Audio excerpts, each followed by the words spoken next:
Dulu pernah ejek guru, Rizky Kabah kini ditangkap polisi. Kasus lebih parah.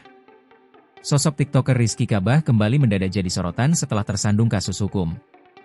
Sebelumnya, Rizky Kabah punya rekam jejak dulu pernah viral karena menghina guru.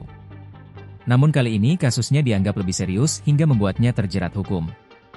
Pemuda yang akrab disapa Iki itu bahkan kini sampai ditangkap polisi pada Kamis, 2 Oktober 2025. Rizky Kabah, TikToker berusia 21 tahun asal Kalimantan Barat itu diamankan oleh anggota Ditreskrim Suspolda Kalbar di Jakarta Pusat. Penangkapan itu terjadi atas kasus serius yang dihadapi Iki. Beberapa waktu lalu Iki dilaporkan oleh organisasi masyarakat atau Ormas dan organisasi kepemudaan, OKP, Dayak karena dinilai menghina suku Dayak. Dalam konten dibuat Iki, TikTokers tersebut terang-terangan menyebut suku Dayak menganut ilmu hitam.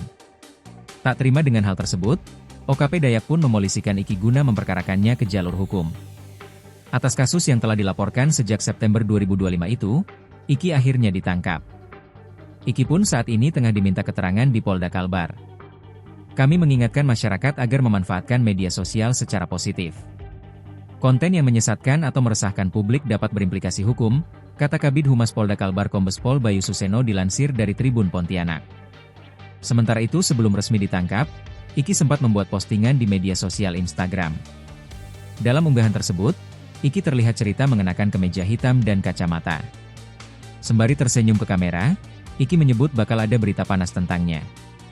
Tak berselang lama setelah membuat unggahan tersebut, video penangkapan Iki pun viral. Terlihat di sebuah bandara, Iki dijaga oleh beberapa pria bertubuh tegap diduga polisi. Iki terlihat pasrah saat tangannya diborgol. Download Tribun X sekarang, menghadirkan lokal menjadi Indonesia.